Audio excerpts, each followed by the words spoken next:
মাসে 50,000 টাকা বেতন পেয়েও কি আপনি ভাবছেন কোনোদিন নিজের একটা ফ্ল্যাট কিনতে পারবেন কিনা? কেন আমাদের প্রজন্মের কাছে সঞ্চয় করাটা এখন অর্থহীন মনে হচ্ছে? আজ আমরা সেই পর্দায় উন্মোচন করব।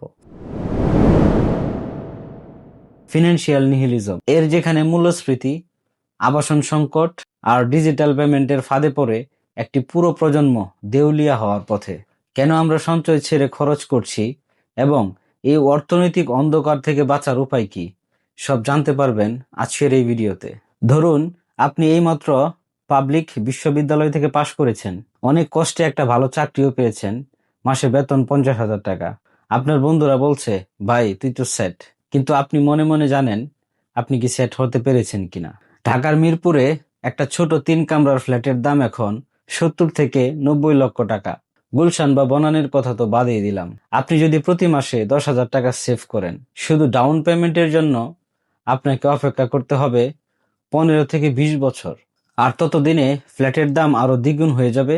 তখন মাথায় একটাই প্রশ্ন আসে, সঞ্চয় করে কি লাভ? এই প্রশ্নটাই আজকের লক্ষ লক্ষ তরুণকে গ্রাস করছে, এবং এই মানসিকতার একটা নাম আছে ফিনান্সিয়াল নিহিলিজম। আজকের এই ভিডিওতে আমরা ডেটা দিয়ে, রেফারেন্স দিয়ে বুঝবো কেন এই প্রজন্ম সঞ্চয় ছেড়ে দিচ্ছে, কোথায় টাকা উড়াচ্ছে, এবং এই পরিস্থিতিতে আমাদের আসলে কি করা উচিত। বাবা মায়ের প্রজন্মের সাথে তুলনা করা বন্ধ করুন। আমাদের বাবা মা বলেন, আমরা কষ্ট করে বাড়ি বানিয়েছি, তোমরাও পারবে। কিন্তু এই তুলনাটা আসলে ঠিক না, কারণ সংখ্যাগুলা মিলছে না। বাংলাদেশ পরিসংখ্যান ব্যুরোর তথ্য অনুযায়ী 2000 সালে একজন প্রাইভেট সেক্টর কর্মীর গড় মাসিক আয় ছিল 4 থেকে 6 হাজার টাকার মধ্যে। আজ 2026 সালে সেটা হয়েছে 30 থেকে 50 হাজার টাকা। অর্থাৎ বেতন বেড়েছে 8 থেকে 10 গুণ, কিন্তু ঢাকায় জমি ও ফ্ল্যাটের দাম বেড়েছে 20 থেকে 30 গুণ। রিহেবের 2023 সালের বার্ষিক প্রতিবেদন অনুযায়ী ঢাকায় গড় আবাসিক ফ্ল্যাটের দাম এখন বার্ষিক পারিবারিক আয়ের 14 থেকে 18 গুণ। বিশ্বব্যাংকের মানদণ্ড অনুযায়ী বাড়ি সাশ্রয়ী হয় যখন তার দাম বার্ষিক আয়ের 5 গুণের মধ্যে থাকে। মানে বাবা মায়ের সময়ে বাড়ি কেনা যতটুকু কঠিন ছিল, আজ সেটা 3 গুণ বেশি কঠিন। চলুন এবার জানা যাক ফিনান্সিয়াল নিহিলিজম আসলে কি। ফিনান্সিয়াল নিহিলিজম মানে হলো এই মানসিকতা, আমি যতই চেষ্টা করি সিস্টেমটা এমন ভাবে তৈরি করা যে আমি কোনোদিন এগোতে পারবো না, তাহলে আজকেই ভালো থাকি। এই মানসিকতায় মানুষ ভবিষ্যতের জন্য পরিকল্পনা করা বন্ধ করে দেয়। আমেরিকায় এক্সিওস এবং জেনারেশন ল্যাবের একটি যৌথ জরিপে দেখা গিয়েছে 45% জেনজি মনে করে কঠোর পরিশ্রম করলেই আর্থিক স্বাধীনতা আসে না। বাংলাদেশের প্রেক্ষাপটে এই সংখ্যা আরো বেশি হওয়ার কথা, কারণ এখানে সামাজিক নিরাপত্তার জাল অনেক দুর্বল, চাকরির বাজার অনিশ্চিত এবং মূল্যস্ফীতির চাপ অনেক বেশি। মূল্যস্ফীতি আপনার সঞ্চয় খেয়ে ফেলছে। চলুন এবার একটু গণিত করা যাক। বাংলাদেশ ব্যাংকের তথ্য অনুযায়ী 2023 সালে বাংলাদেশে মূল্যস্ফীতির হার ছিল 9.88%। অন্যদিকে বেশিরভাগ সেভিং অ্যাকাউন্টে সুদের হার হলো 4 থেকে 5%। আপনি ব্যাংকে টাকা রাখলে পাচ্ছেন 5% সুদ, কিন্তু মূল্যস্ফীতি খেয়ে নিচ্ছে প্রায় 10%। মানে প্রতি বছর আপনার সঞ্চয়ের প্রকৃত ক্রয় ক্ষমতা কমছে প্রায় 5%। আপনি ব্যাংকে টাকা রেখে আসলে গরিব হচ্ছেন। তখন তরুণরা ভাবছে সেভ করে কি হবে, বরং আজকে ভালো একটা রেস্তোরাঁয় যাওয়া যাক। আর এদিকে আবাসন সংকট, স্বপ্নের বাড়ি এখন দুঃস্বপ্ন। ঢাকায় প্রতি বছর প্রায় 4 লক্ষ নতুন মানুষ আসছে, কিন্তু সেই তুলনায় সাশ্রয়ী মূল্যের আবাসন তৈরি হচ্ছে না। বিএইচবিএফসি এর তথ্য অনুযায়ী একজন মধ্যবিত্ত চাকরিজীবী সর্বোচ্চ যে হোম লোন পান সেটা হলো 50 থেকে 70 লক্ষ টাকা, কিন্তু ঢাকার গড় ফ্ল্যাটের দাম এখন 1 কোটি থেকে 1.5 কোটি টাকা ছাড়িয়ে গেছে।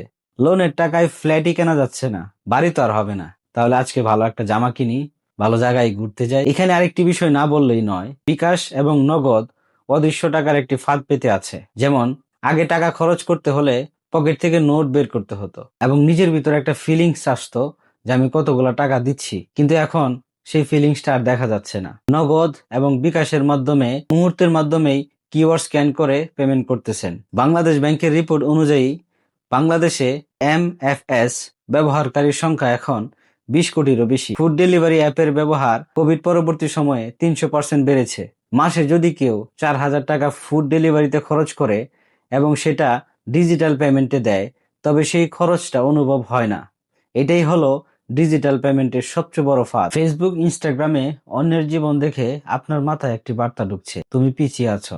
গবেষণায় দেখা গিয়েছে, যারা দিনে 2 ঘন্টার বেশি সোশ্যাল মিডিয়া ব্যবহার করেন, তাদের মধ্যে অপরিকল্পিত ক্রয়ের প্রবণতা 63% বেশি। বাংলাদেশে একজন মানুষ গড়ে প্রতিদিন 3 ঘন্টা 7 মিনিট সোশ্যাল মিডিয়া ব্যবহার করেন। এই তুলনা থেকে আসছে অপ্রয়োজনীয় খরচ। যখন সাধারণ পথে এগোনো অসম্ভব হয়, তখন মানুষ শর্টকাট খুঁজে। বিএসইসি এর তথ্য অনুযায়ী, নতুন বিনিয়োগকারী বাড়লেও তাদের লক্ষ্য দীর্ঘমেয়াদী নয়, বরং দ্রুত ধনী হওয়া। এই লটারি মানসিকতা বেশিরভাগ ক্ষেত্রে আরো বড় ক্ষতির দিকে নিয়ে যায়। এই ধরনের পরিস্থিতিতে আমাদের আসলে কি করা উচিত, বা আপনি কি করতে পারেন? পরিস্থিতি কঠিন, কিন্তু সমাধানহীন নয়। সর্বপ্রথমে আমি বলবো, নিজেকে দোষ দিবেন না। এটি আপনার একার নয়, এটি কাঠামোগত সমস্যা। এসআইপি শুরু করুন। মিউচুয়াল ফান্ডে মাসে মাত্র 500 টাকা দিয়ে বিনিয়োগ শুরু করা যায়। এটি চক্রবৃদ্ধি হারে কাজ করে, কিন্তু অবশ্যই কোনো ইসলামিক স্কলারকে জিজ্ঞেস করে তারপরে এসআইপি করতে পারেন। সেটি যদি হালাল হয় তাহলে করুন, হালাল না হলে করার দরকার নেই। আয়ের 30% নিজের আনন্দের জন্য রাখুন, কিন্তু বাকি 70% নিয়ম মেনে ব্যয় করুন। বড় ঋণ এড়িয়ে চলুন। ছোট ঋণ নিতে পারেন যদি সেটা ইসলাম ধর্মে নিয়ম নীতি মেনে তারপর নেওয়া যায়, সেই ধরনের ঋণ নেওয়ার চেষ্টা করুন। 20 থেকে 25 বছর বয়সে বড় কোনো ঋণের জালে জড়াবেন না। তুলনা বন্ধ করুন। বাইরের চাকচিক্য দেখে নিজের আর্থিক পরিকল্পনা নষ্ট করবেন না। পরিশেষে আমি এখানে কিছু কথা বলতে চাই, সেটি হচ্ছে, ফিনান্সিয়াল নিহিলিজমকে যদি আপনি জ্বালানি হিসাবে ব্যবহার করেন, মানে সিস্টেম কঠিন, তাই আপনাকে আরো স্মার্ট ভাবে চলতে হবে, তাহলেই পরিবর্তন সম্ভব। অল্প অল্প করে শুরু করুন।